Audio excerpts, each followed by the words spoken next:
todos muito bem-vindos. No vídeo de hoje vamos estudar o capítulo 3 da segunda parte, o qual aborda o seguinte tópico: da volta do espírito, extinta a vida corpórea, a vida espiritual. E nele veremos os seguintes itens: a alma após a morte, sua individualidade, vida eterna, separação da alma e do corpo, perturbação espiritual.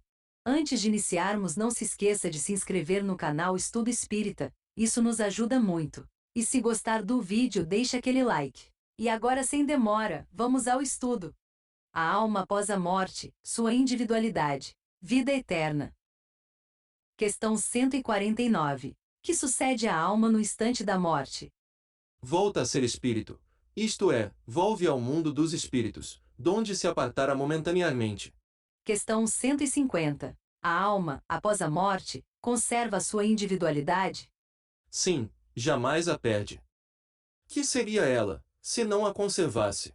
Como comprova a alma a sua individualidade, uma vez que não tem mais corpo material? Continua a ter um fluido que lhe é próprio, haurido na atmosfera do seu planeta, e que guarda a aparência de sua última encarnação, seu perispírito. A alma nada leva consigo deste mundo? Nada, a não ser a lembrança e o desejo de ir para um mundo melhor, lembrança cheia de doçura ou de amargor, conforme o uso que ela fez da vida. Quanto mais pura for, melhor compreenderá a futilidade do que deixa na terra. Questão 151. Que pensar da opinião dos que dizem que após a morte a alma retorna ao todo universal? O conjunto dos espíritos não forma um todo. Não constitui um mundo completo. Quando estás numa assembleia, és parte integrante dela, mas, não obstante, conservas sempre a tua individualidade. Questão 152. Que prova podemos ter da individualidade da alma depois da morte? Não tendes essa prova nas comunicações que recebeis. Se não fosseis cegos, veríeis; se não fosseis surdos, ouviríeis, pois que muito a miúde uma voz vos fala, reveladora da existência de um ser que está fora de vós. Os que pensam que, pela morte, a alma reingressa no todo universal estão em erro, se supõe que, semelhante à gota de água que cai no oceano, ela perde ali a sua individualidade. Estão certos, se por todo universal entendem o conjunto dos seres incorpóreos, conjunto de que cada alma ou espírito é um elemento. Se as almas se confundissem num amálgama, só teriam as qualidades do conjunto, nada as distinguiria umas das outras. Careceriam de inteligência e de qualidades pessoais quando, ao contrário, em todas as comunicações, denotam ter consciência do seu eu e vontade própria. A diversidade infinita que apresentam, sob todos os aspectos, é a consequência mesma de constituírem individualidades diversas.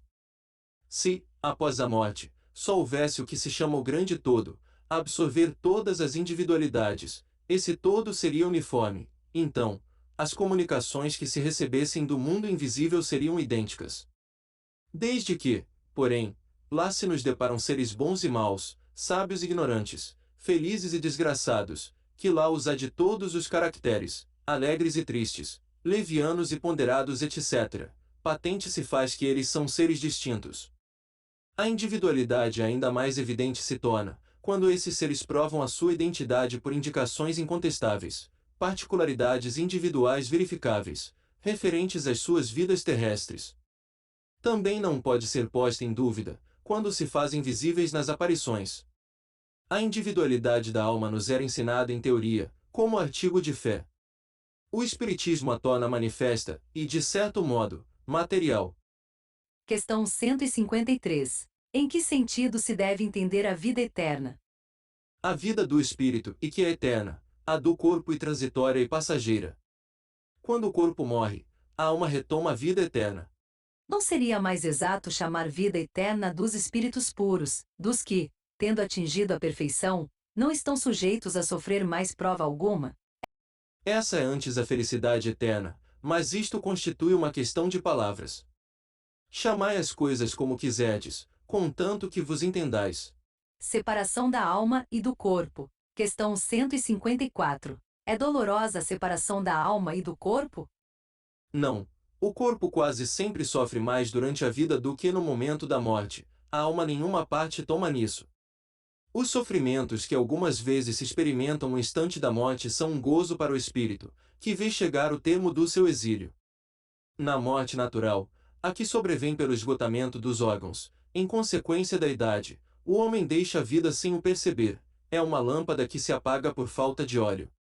Questão 155. Como se opera a separação da alma e do corpo? Rotos os laços que a retinham, ela se desprende. A separação se dá instantaneamente por brusca transição? Haverá alguma linha de demarcação nitidamente traçada entre a vida e a morte? Não, a alma se desprende gradualmente, não se escapa como um pássaro cativo a que se restitua subitamente à liberdade. Aqueles dois estados se tocam e confundem, de sorte que o espírito se solta pouco a pouco dos laços que o prendiam. Estes laços se desatam, não se quebram. Durante a vida, o espírito se acha preso ao corpo pelo seu envoltório semimaterial ou perispírito. A morte é a destruição do corpo somente, não há desse outro invólucro, que do corpo se separa quando cessa neste a vida orgânica. A observação demonstra que, no instante da morte, o desprendimento do perispírito não se completa subitamente, que, ao contrário, se opera gradualmente e com uma lentidão muito variável conforme os indivíduos. Em uns é bastante rápido, podendo dizer-se que o momento da morte e o da libertação, com apenas algumas horas de diferença. Em outros, naqueles sobretudo cuja vida foi toda material e sensual, o desprendimento é muito menos rápido, durando algumas vezes dias, semanas e até meses, o que não implica existir, no corpo, a menor vitalidade, nem a possibilidade de volver à vida, mas uma simples afinidade com o espírito, afinidade que guarda sempre proporção com a preponderância que, durante a vida, o espírito deu à matéria. É, com efeito, racional conceber-se que, quanto mais o espírito se haja identificado com a matéria, tanto mais penoso lhe seja separar-se dela, ao passo que a atividade intelectual e moral, a elevação dos pensamentos operam um começo de desprendimento, mesmo durante a vida do corpo, de modo que, chegando à morte, ele é quase instantâneo. Tal o resultado dos estudos feitos em todos os indivíduos que se tem podido observar por ocasião da morte. Essas observações ainda provam que a afinidade, persistente entre a alma e o corpo, em certos indivíduos, é, às vezes, muito penosa, porquanto o espírito pode experimentar o horror da decomposição. Este caso, porém, é excepcional e peculiar a certos gêneros de vida e a certos gêneros de morte. Verifica-se com alguns suicidas. Questão 156. A separação definitiva da alma e do corpo pode ocorrer antes da cessação completa da vida orgânica? Na agonia, a alma, algumas vezes, já tem deixado o corpo, nada mais a que a vida orgânica. O homem já não tem consciência de si mesmo, entretanto, ainda lhe resta um sopro de vida orgânica. O corpo é a máquina que o coração põe em movimento. Existe, enquanto o coração faz circular nas veias o sangue, para o que não necessita da alma. Questão 157. No momento da morte, a alma sente, alguma vez, qualquer aspiração ou êxtase que lhe faça entrever o mundo onde vai de novo entrar? Muitas vezes a alma sente que se desfazem os laços que a prendem ao corpo. Emprega então todos os esforços para desfazê-los inteiramente. Já em parte desprendida da matéria, vê o futuro desdobrar-se diante de si e goza, por antecipação, do estado de espírito. Questão 158. O exemplo da lagarta que primeiro anda de rastos pela terra, depois se encerra na sua crisálida em estado de morte aparente, para enfim renascer com uma existência brilhante, pode dar-nos ideia da vida terrestre, do túmulo, e finalmente da nossa nova existência? Uma ideia acanhada. A imagem é boa, todavia, cumpre não seja tomada ao pé da letra, como frequentemente vos sucede. Questão 159. Que sensação experimenta a alma no momento em que reconhece estar no mundo dos espíritos? Depende. Se praticaste o mal, impelido pelo desejo de o praticar, no primeiro momento te sentiras envergonhado de o haveres praticado. Com a alma do justo as coisas se passam de modo bem diferente. Ela se sente como que aliviada de grande peso, pois que não teme nenhum olhar perscrutador. Questão 160. O espírito se encontra imediatamente com os que conheceu na terra e que morreram antes dele? Sim, conforme a afeição que lhes votava e a que eles lhe consagravam. Muitas vezes aqueles seus conhecidos o vêm receber à entrada do mundo dos espíritos e o ajudam a desligar-se das faixas da matéria. Encontra-se também com muitos dos que conheceu e perdeu de vista durante a sua vida terrena. Vê os que estão na erraticidade, como vê os encarnados e os vai visitar. Questão 161. Em caso de morte violenta e acidental, quando os órgãos ainda não se enfraqueceram em consequência da idade ou das moléstias, a separação da alma e a cessação da vida ocorrem simultaneamente? Geralmente assim é, mas, em todos os casos, muito breve é o instante que medeia entre uma e outra. Questão 162. Após a decapitação, por exemplo, conserva o homem por alguns instantes a consciência de si mesmo? Não raro a conserva durante alguns minutos, até que a vida orgânica se tenha extinguido completamente. Mas, também, quase sempre a apreensão da morte lhe faz perder aquela consciência antes do momento do suplício. Trata-se aqui da consciência que o supliciado pode ter de si mesmo, como homem e por intermédio dos órgãos, e não como espírito. Se não perdeu essa consciência antes do suplício, pode conservá-la por alguns breves instantes. Ela, porém, cessa necessariamente com a vida orgânica do cérebro, o que não quer dizer que o perispírito esteja inteiramente separado do corpo. Ao contrário, em todos os casos de morte violenta, quando a morte não resulta da extinção gradual das forças vitais, mais tenazes os laços que prendem o corpo ao perispírito é, portanto, mais lento o desprendimento completo. Perturbação espiritual. Questão 163. A alma tem consciência de si mesma imediatamente depois de deixar o corpo? Imediatamente não é bem o termo. A alma passa algum tempo em estado de perturbação. Questão 164. A perturbação que se segue à separação da alma e do corpo é do mesmo grau e da mesma duração para todos os espíritos? Não, depende da elevação de cada um. Aquele que já está purificado, se reconhece quase imediatamente, pois que se libertou da matéria antes que cessasse a vida do corpo, enquanto o homem carnal, aquele cuja consciência ainda não está pura, guarda por muito mais tempo a impressão da matéria. Questão 165. O conhecimento do espiritismo exerce alguma influência sobre a duração, mais ou menos longa, da perturbação?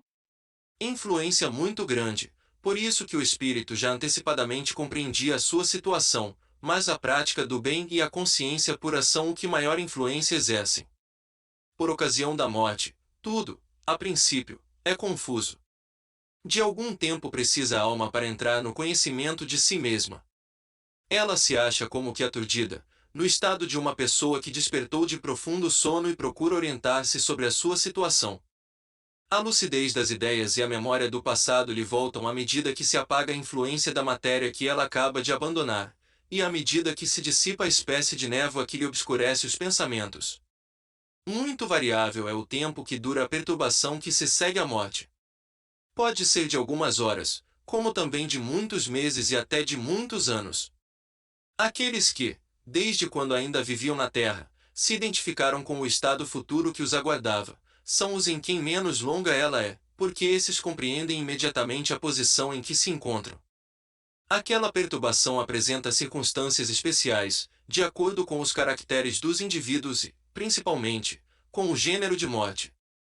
Nos casos de morte violenta, por suicídio, suplício, acidente, apoplexia, ferimentos etc., o espírito fica surpreendido, espantado e não acredita estar morto. Obstinadamente sustenta que não o está. No entanto, vê o seu próprio corpo, reconhece que esse corpo é seu, mas não compreende que se ache separado dele. Acerca-se das pessoas a quem estima, fala-lhes e não percebe porque elas não o ouvem. Semelhante ilusão se prolonga até ao completo desprendimento do perispírito.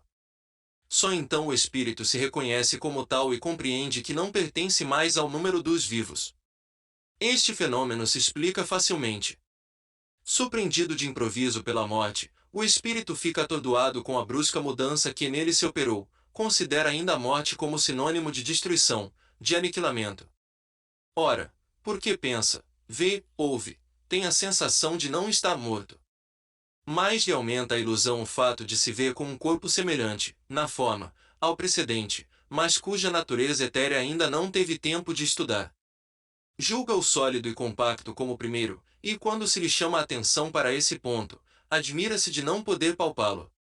Esse fenômeno é análogo ao que ocorre com alguns sonâmbulos inexperientes, que não creem dormir, e que têm o sono por sinônimo de suspensão das faculdades. Ora, como pensam livremente e veem, julgam que não dormem. Certos espíritos revelam essa particularidade, se bem que a morte não lhes tenha sobrevindo inopinadamente. Todavia, sempre mais generalizada se apresenta essa particularidade entre os que, mesmo doentes, não pensavam em morrer. Observa-se então o singular espetáculo de um espírito assistir ao seu próprio enterramento como se for o de um estranho, falando desse ato como de coisa que lhe não diz respeito, até o momento em que compreende a verdade. A perturbação que se segue à morte nada tem de penosa para o homem de bem, que se conserva calmo, semelhante em tudo a quem acompanha as fases de um tranquilo despertar. Para aquele cuja consciência ainda não está pura, a perturbação é cheia de ansiedade e de angústias, que aumentam à proporção que ele da sua situação se compenetra. Nos casos de morte coletiva, tem sido observado que todos os que perecem ao mesmo tempo nem sempre tornam a ver-se logo. Presas da perturbação que se segue à morte, cada um vai para seu lado, ou só se preocupa com os que lhe interessam. E chegamos ao fim de mais este capítulo. Obrigado por nos acompanhar até aqui. Antes de fechar o vídeo, não se esqueça de curtir e se inscrever em nosso canal. Até o próximo vídeo.